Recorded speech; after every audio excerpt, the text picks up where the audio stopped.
Ay mga katrops. So good evening mga katrops.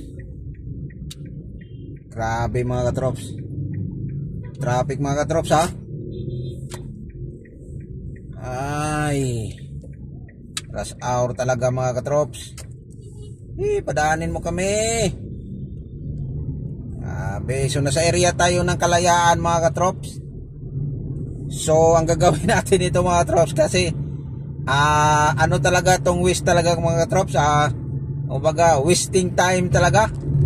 Sipin mo mga katrops, nagbukas ako ng waste mga katrops ha. Ayala Makati to Cainta, aabutin ng 3 oras siguro nga sa traffic.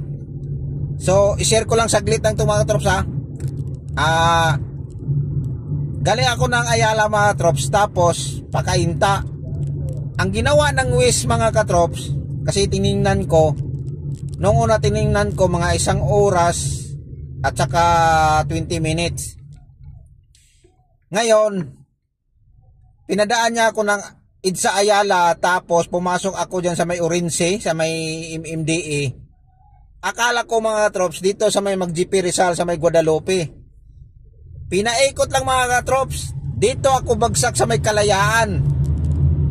Tapos pagdating ko sa Kalayaan mga katrops, pinapunta naman ako niya ng BGC, sa looban ng BGC mga katrops, sa may market. Doon na naman yung exit ko pa si 5. Sabi ko walang hiya tong waste na to. Samantalang diretsuhin ko itong kalsada na to mga katrops, Kalayaan, kasi nasa area na ako ng Kalayaan. Ganon din ang lusot doon, si 5 din. Pero dito sa street ng kalsada nito mga katrops, mas malapit-lapit to kaysa iikot ka pa ng, papasok ka pa ng BGC, ikot-ikot ka pa doon, maraming stoplight. Kasi pinadaan niya mga katrops doon sa may SM Aura. Galing dito na tayo sa Kalayaan ha, pinapasok tayo doon sa may BGC, galing tayo ng Kalayaan. Samantalang kung idiretso lang natin to, C5 din ang lusot nito. Kaya tiningnan ko mga katrops, kaya umabot siya ng 3 oras. So ngayon ang ginawa ko mga katrops, pinatay ko yung waste ko. Sabi ko wasting time ka ngayon, di kita gagamitin. So ayan, so nandito tayo ngayon sa may Kalayaan. So dahil hindi ko sinunod yung waste, mamaya na natin itong buksan ulit, kasi dito tayo dadaan sa may U-turn slot dito sa may Kalayaan, tapos pa C5 na rin. So naggawa tayo ng sariling daan mga katrops. So hindi natin sinunod yung waste natin, kaya inop ko na lang siya. Pagdating dito sa may sa may U-turn slot, dito na tayo sa may dulo ng Kalayaan mga trops ito. Kasi yung dulo ng Kalayaan mga trops, may U-turn slot kasi dito mga trops. Siya mga trops, pa-C5 na. So kung sinunod natin ng waste, ganun din ang resulta doon. Galing ta ng SM Aura, kaya lang medyo mapalayo. Mapalayo na naman tayo doon, tapos ikot-ikot pa tayo sa looban ng BGC dahil mayroong mga one way doon. Hay nako. Kaya ayun ang nangyari mga katrops. So ayan na mga katrops. So tama na yung marites natin sa waste. So share ko lang mga katrops, yung biyahe ko pala kanina, dito lang tayo sa may BGC Makati lang naman ulit. So vice versa lang tayo, kaya medyo napaaga yung uwi natin. Kaya nga lang problema nga lang mga katrops, traffic. So estimate natin dito mga trops, mga siguro mga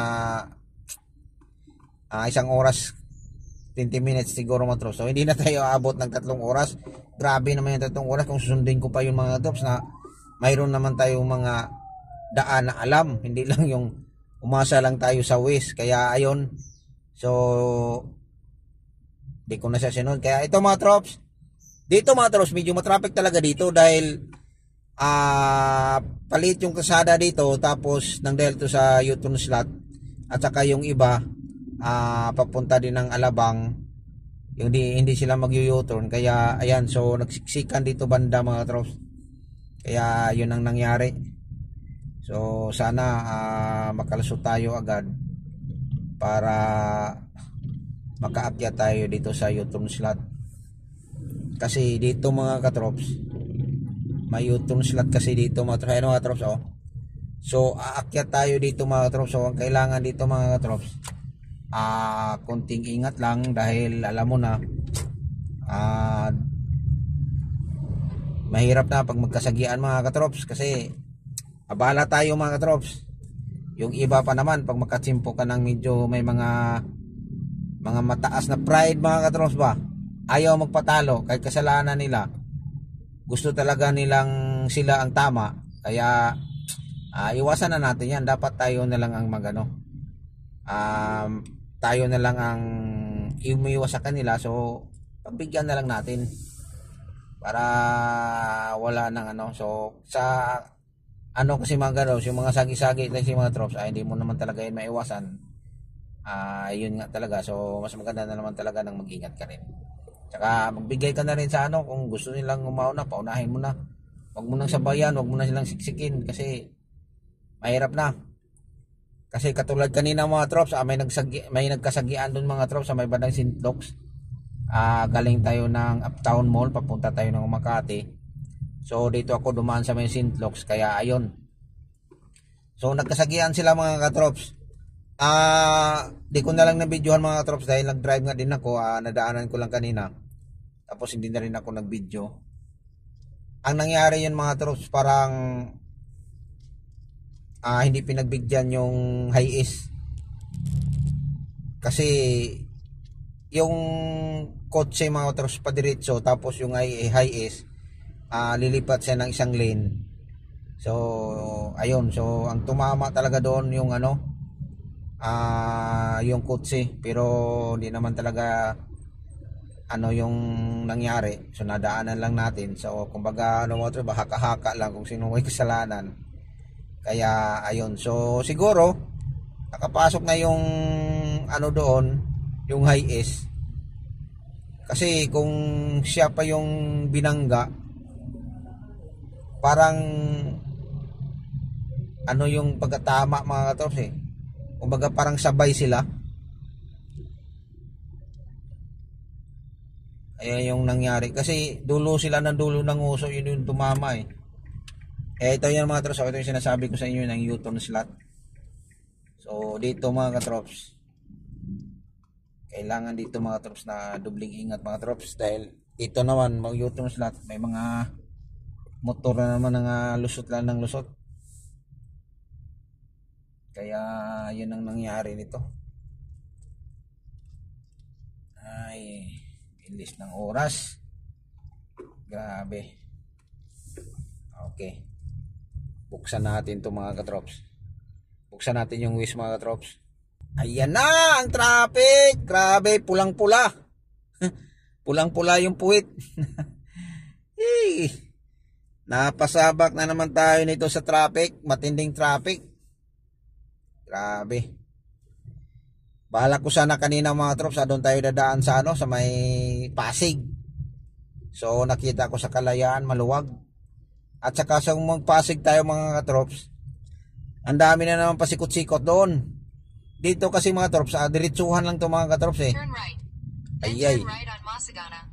Parang pinadaan tayo sa mga trops Pasig tayo pinadaan mga trops. Pinapayuturn lang tayo, tapos wala talaga tong Waze talaga to. Isipin mo naman mga katrops pinaray tayo nito, tapos pinayuturn tayo sa dulo, tapos dito din dito din yung dito din yung bagsak, parang pinayuturn lang tayo nito. Iwan ko ba yung Waze na to, ano bang nangyari sa kanila? Yan ang hirap din pag hindi mo talaga kabisado. Wala talaga.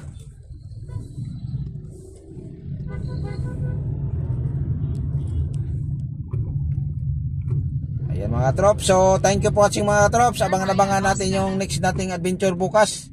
So ingat na lang po sa lahat, lalong-lalo na sa nakakapanood ng video nito, at saka pauwi na kasi matraffic talaga mga trops. Bye bye.